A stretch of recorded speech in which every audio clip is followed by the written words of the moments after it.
Hello, everyone. Welcome to Briar Haus Writes. I'm Becky Parker, and today it is my honor to be able to have acclaimed, award-winning poet and writer with us, Miss Donna Spruijt Metz. Donna, welcome to our program. Thank you. Donna, tell us a little bit about yourself, and in particular, your writing journey, how it came about. Oh, I've always written. I've written since I was a kid. I remember drawing the attention of my first grade teacher for something that I wrote. And but as I grew up, I never took it, just was something I did. I didn't take it seriously as a profession, and I also didn't think it was any good. So I just sort of, it was just something that accompanied me on my journey. And then I studied, became a professional flutist, studied flute in first at Cal Arts, the conservatory here in LA. And then a flute teacher left and I didn't like the one that came. Well, actually, I studied jazz first Okay. with Buddy Collette and then decided to go the classical route. Anyway, ended up moving to Holland. I followed a flute teacher that I really liked to the Netherlands. You must have really liked that flute teacher. He was good. I mean, there's just, you had to, finding the right teacher is really hard. Right. You have to really bond with them, be able to understand them and get and gain their technique. Yeah. It's fantastic. And I learned really a lot from him. Went for a year, ended up staying for 22. And when I went, I didn't have any Dutch language, but I was going to conservatory, and that happened all in this language that I didn't know. So in order to sort of find my way into the language, I started reading some of the poetry and trying to translate it. That just seemed the way in. So poetry came back into my life, and I was writing more. And then I went back to school for fun, ended up becoming a professor in psychology, met my husband, married him, we had a child, and then we moved back here. And once again, terrible culture shock because it was 22 years later, and poetry was sort of my life raft. And my husband was at Otis College of Art and Design, and they had at the time a writing program, and I met the guy who ran it. He was very nice. He used to come over for dinner because my husband had befriended him, and we had to have long drunken nights, and it was amazing. And one night my husband said, "Oh, Donna writes poetry." And I was like, "Shut up." And, and Paul, the guy who ran the program at the time, said, "You should come in join the program." It's like, whatever. And I ended up joining the program with a friend of mine who I dragged along, got my MFA, still didn't take it seriously. But this same friend went to Breadloaf one summer. And she came back, she said, "You got to go. It's so great." And I was like, "Okay." I had no idea. So Right. I applied, I got in, still had no idea. I get there and I think, gee, these are the actual serious poets in the world. If they are taking me seriously and I have to read my poems in workshops with them, maybe I should start taking myself seriously. So that's when I started to be more serious about it. And meanwhile, we were back in LA. I was a professor at USC in public health and new technologies in health and writing more and more poetry. And it just sort of slowly sort of took over more and more of my life. And I finally left the university and now I'm just being a poet. So that's the story. It was always there. It was always something that I relied on. I didn't take it seriously until I did.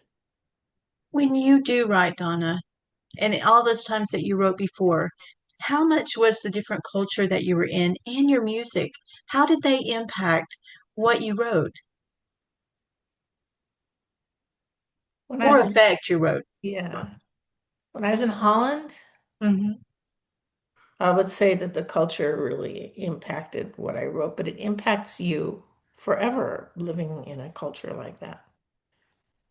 I don't see how music has impacted my writing. I've always kept it all separate from everything else. But other people who've worked with me say that say the music is in the poem. So I don't know. But nothing I'm not like saying, "Oh, I should write a poem, a toccata, a poem that's a toccata." in a box. No. Oh, although actually I did write a whole suite of poems to the Bach St. John's Passion. The They were reason I ask is because I bet they weren't bad. So, with your ability to do flute, and I also read that you were a bass player in a rock band before. Where did you And read that? Oh my God. I thought I read that somewhere, Yeah, but you that you did. but that you have such a gift. And I was thinking, I wonder what it'd be like if she combined those two. And boy, wouldn't that be wild if you're out there, rocking to some of your work. That's And kind of not how it works for me, but as a professional flutist, when I went back to school and it was supposed to be just for fun and very slowly sort of left professional music because it takes everything. If you want to play well, then that's what you do. that you spend your whole time practicing Yeah, and practicing and being involved in music. And I never mastered the idea of music for fun. it was just something you did It for was something that I did professionally and as well as professionally. I could. And I Donna, just, tell me about like what are the challenges that you face in your writing and the topics that you write about that just, really grip you and are hard to overcome. And how have you overcome those challenges? they've changed over time. For the very first book, I think anybody with a first book will know that the hard poems are hard to write. Um, that's dumb. I think the hardest poems for me to write in that book were the poems about my father in particular. And at some point, I knew that the collection had holes in it and that those were the holes. And a poet friend of mine, Alison Albino, was at the time using family photos to sort of unlock her. Hmm. And she suggested that I do the same. And that was the ticket. That's what helped me, just writing ekphrastically to these pictures that were hard to look at. But then that was that was somehow the key for me. So that was one way of coming downstairs, and that was a different problem than writing about the war, the second book, writing about the Israel-Palestine, Israel-Hamas war. Um, Because you wrote about that every single day, right? You had a yeah, diary. You kept a journal. 155 days. And the obstacle there was the outside world, the chatter from increasingly biased media, and the feeling that I was being silenced and that I didn't know what I thought anymore, and trying to break through that. How hard it was to talk, even to how hard it still is to talk, even to your friends about the world in general. And every small difference in opinion can get blown out of proportion. And so that was the hardest for me then, and how I overcame it. I'm not sure I did. On day 155, I finally decided I have to stop because this isn't real. It's not being honest. It's too much. I'm losing the battle with trying to be honest with myself. So I stopped. Right. And then I put that book together as a sort of, because I know myself, the only way I can really get myself to stop a thing, if I'm doing a thing, is to say, okay, now it's a product and we must move on. So I put together the book, not in its current form, but its first form, and Mhm. sent it to a friend, two friends. And one of them sent it to Wild House Press, not me, because I didn't know it was a book. I just thought it was me agonizing. But it's a book and it's helping people. It's interesting. And when you are writing, Donna, do you have like a certain like preference of the day? Do you have a process that you go through? Because when you said it was enough, okay, I put it aside. But tell us about your process and how you get to that point. I know your frustration and all that got you to this one, but on a typical thing, what's your writing style? Okay. That's changed over the years too. But I think because I was still at university and I had like a full-time professor running on grants, I had that much time and a family. And in Right. that time, I sat down at my computer and I wrote. And it was just amazing because I had that time. So that's the time I took. When when I left the university and I could suddenly kind of define my own days, that was a whole struggle. Because of the fact that I worked and I'm sort of a nighttime witch anyway, I would write at night. And after I was no longer working, my husband was like, we could do things at night. You've got the whole day. And So you so had to I, switch it up. I tried. And for reasons I don't understand, I'm still trying. Um, and things, so it used to be direct to the computer, but I love pens. I have a whole pen collection, fountain pens, and I'm particular about papers, and I always carry a journal. And I started being more and more journal based. And so now, I have to talk myself into it every time. Again, I'll be in the bathroom and I'll think, oh, there's a thought. I'll write it down after I shower. And then I forget it. It's girl, you just have to go write it down right now. And maybe it's nothing, but I find that any kind of crap that I write down in that journal is all always food for thought, even if it's, boy, that's dumb. But why is it dumb? And what are you thinking? And what's the sound in there that you like? There's so much that you can do. So it's morphed into, I tend to, my journal, it's just scraps. I don't like write. I don't keep like a journal. Today, I ate tea, but it's just thoughts. And then usually I will sit down with my journal at night and write. But sometimes during the day, if I'm chasing a poem, if I'm in the middle of some truthful tears, how Allen Ginsberg, um, then I will just drop everything. And even though I think I'm not doing that, I will mess with the poem all day. It'll be like I'll answer an email and then the poem will be up again. And I'll say to the dogs, I'll take you out in a minute. And then 2 hours later, I think, oh my God, the dogs. So, and then I just get lost in it. Those aren't necessarily my best poems, but I love the process. Do you ever go back in time and look at the work that you started, all throughout that time when you were, younger and in a different place? Do you ever go back and go, wow, I wrote that? Is the style the same or has it emerged into something else? Or can you tell a Donna poem from then to now to the person you are now? I think so. I hope so. Because so many people change, their styles are affected as they get older by maybe a workshop that they attended or something like that. It's very hard to distinguish like some people's original poems to the writer they are now. It's just different. But it sounds like you've kept that true to yourself that you I don't wanted know. to. I think my poems are different, I would hope. I hope I'm a better writer. Um, and I don't go back and look at old stuff very often. Every once in a while, I'll have a fit of it. But also the subject matter has changed so much. So What advice would you give to those writers that you wish maybe you had been given? And then, at any stage of your writing process.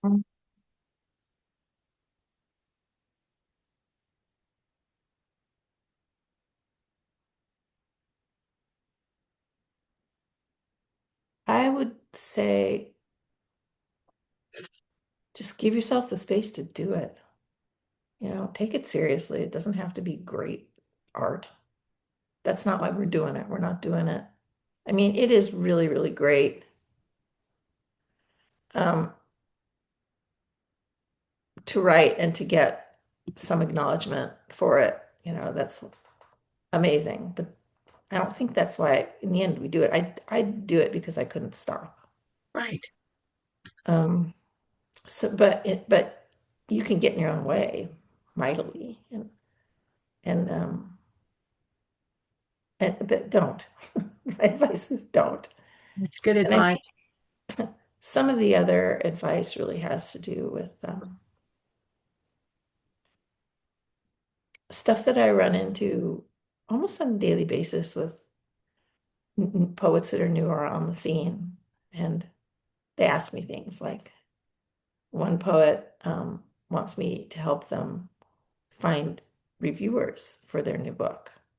Finding reviewers is really hard. People are busy. Right.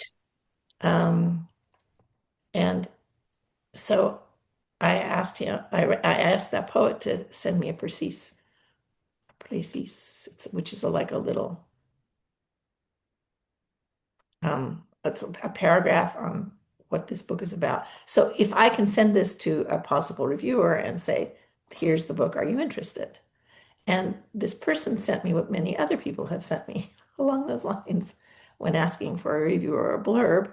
They don't send me a précis, they send me a tantamount to a blurb written by their publisher talking about how great the book is. This is not helpful. So, you know,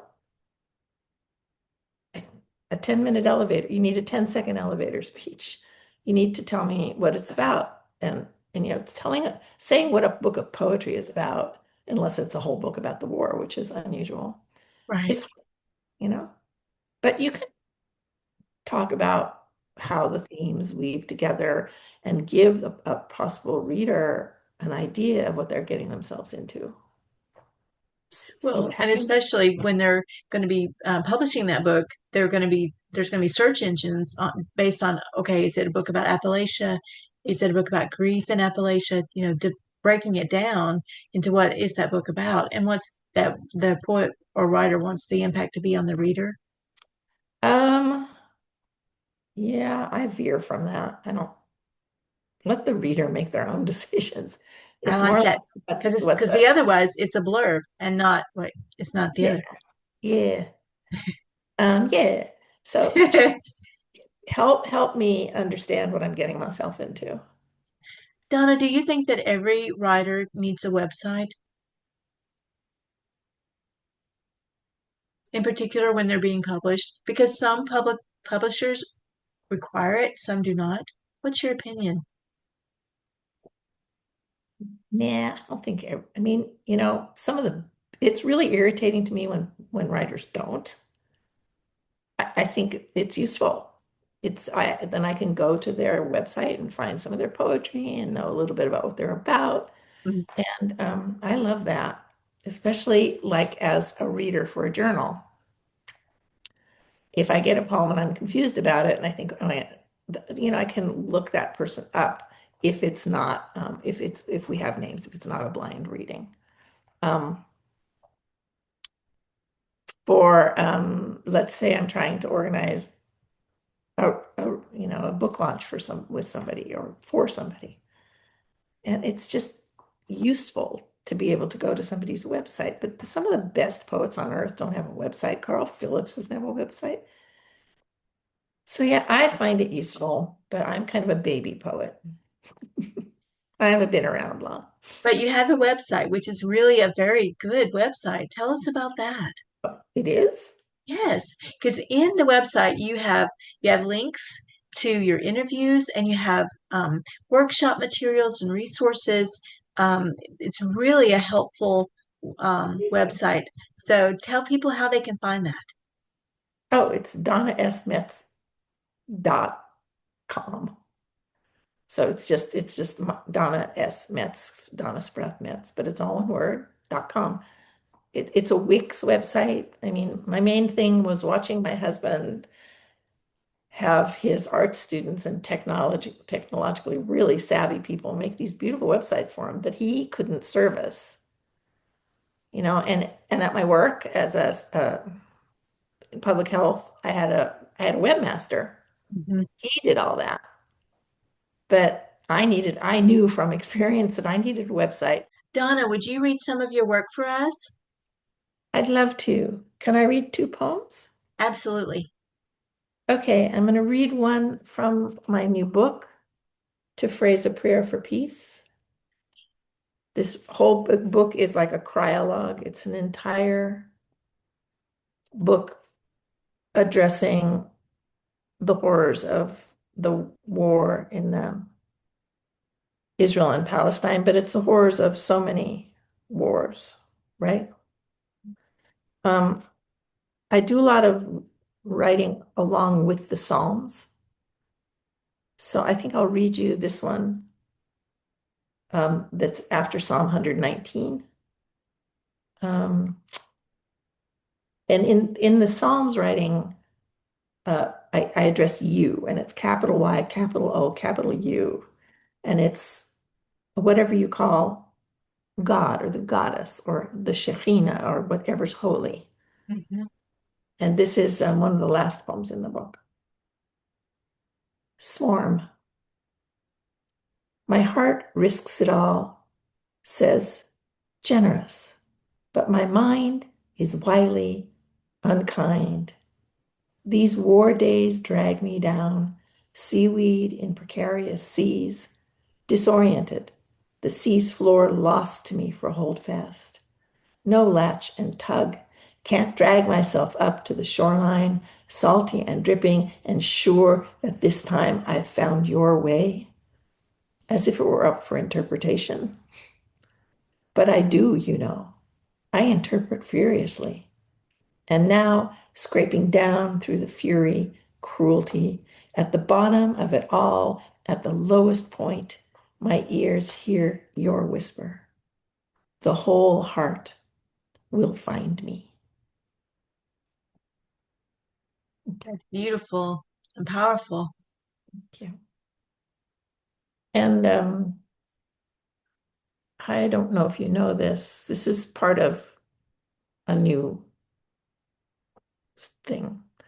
And the poem I'm going to read you is will be out in July from the West Trade Review. I don't know if you know this, but my husband died almost 7 months ago, suddenly. Oh, I didn't. I'm so sorry. Yeah. So that this is a whole, there's a lot of poems coming from that whole experience. And this is one of them. Young widow at the kitchen window. I find myself outside of my body, watching and narrating. The young widow crosses the living room. But I'm not young, only new. These days, one plate in the sink after breakfast, one coffee mug. Once over full, my shopping cart near empty. Every morning, I would ask you, want an egg? And you would say, sure, or no. But that last morning you said, why not? So there were two plates in the sink when the EMT came and said the words, we can't help him. And the police after them to ascertain that I hadn't murdered you. And the mortuary after them, but they couldn't lift you. They had to call for help. And the rabbi was there, and we chanted the Shema, but you never had a chance to say the Vidui. I think I know this poem is about one plate in the sink. But the rest, what shall I do with the rest?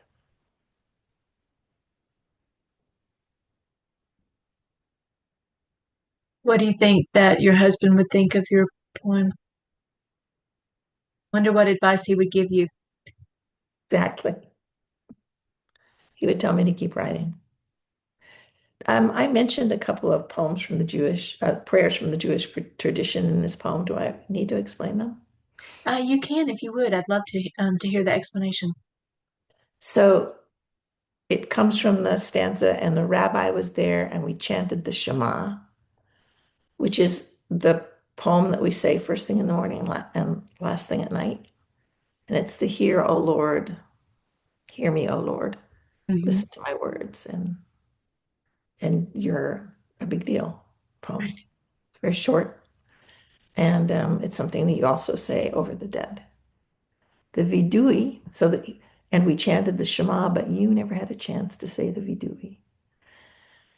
The Vidui is the last poem before the last prayer, sorry, before death often, and that is chanted with the person who's dying. And it's sort of a confessional. Um, but because he died suddenly, there was no vidui.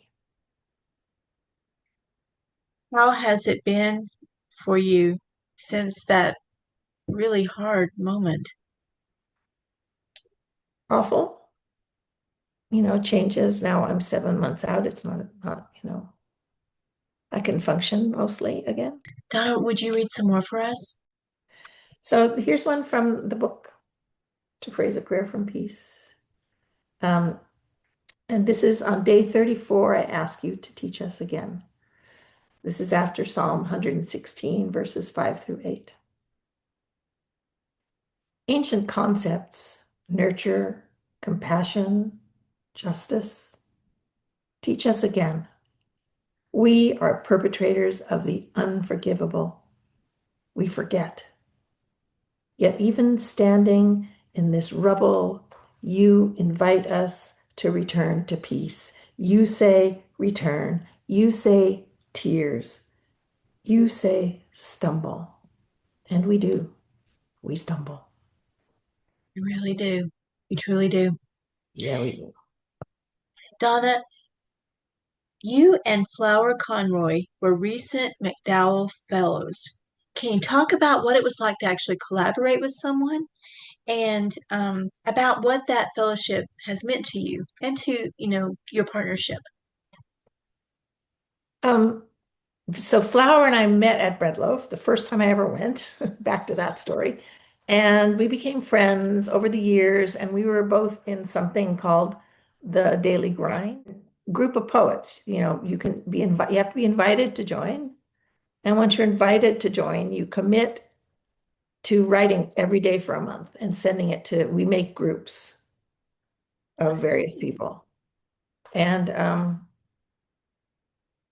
yeah, I'm involved in the organization by now. But back then, she invited me to write with her in the grind. And one of the two rules in the grind are no comments and no messing with the poems. It's just an accountability group. But Flower and I were messing with one another's poems, and we got more and more seriously messing with one another's poems.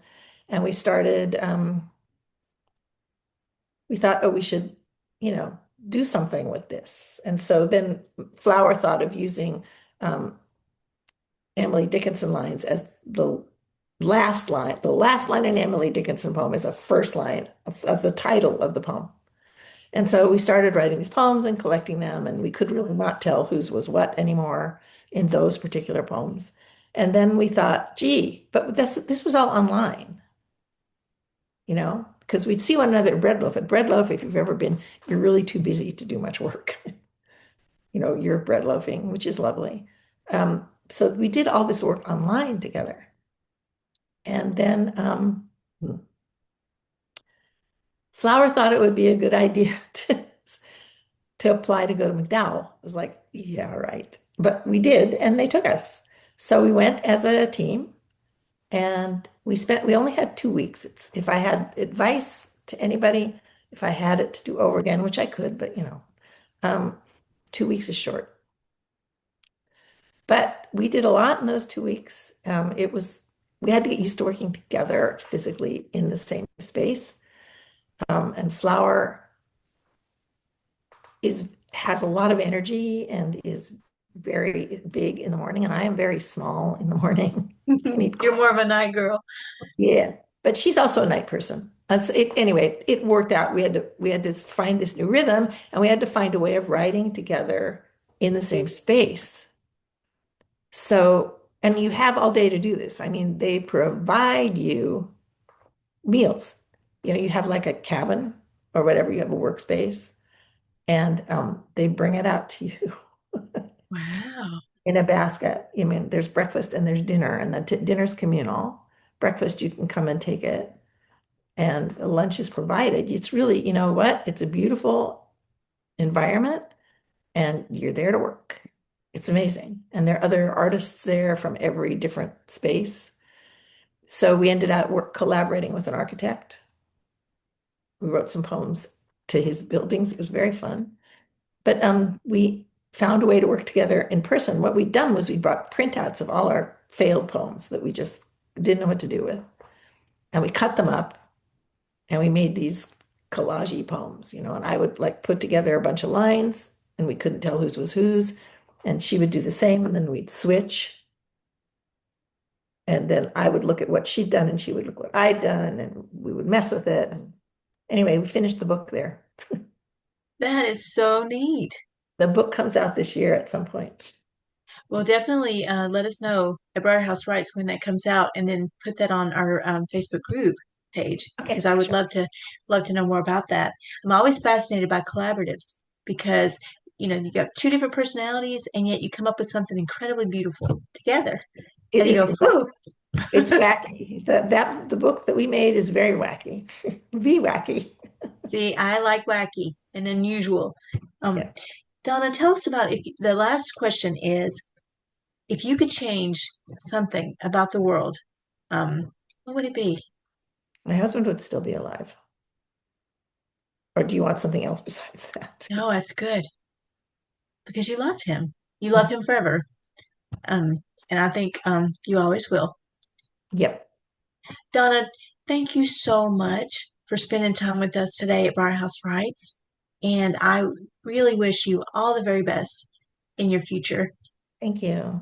Thank you. Thank you for taking the time with me. It was very great.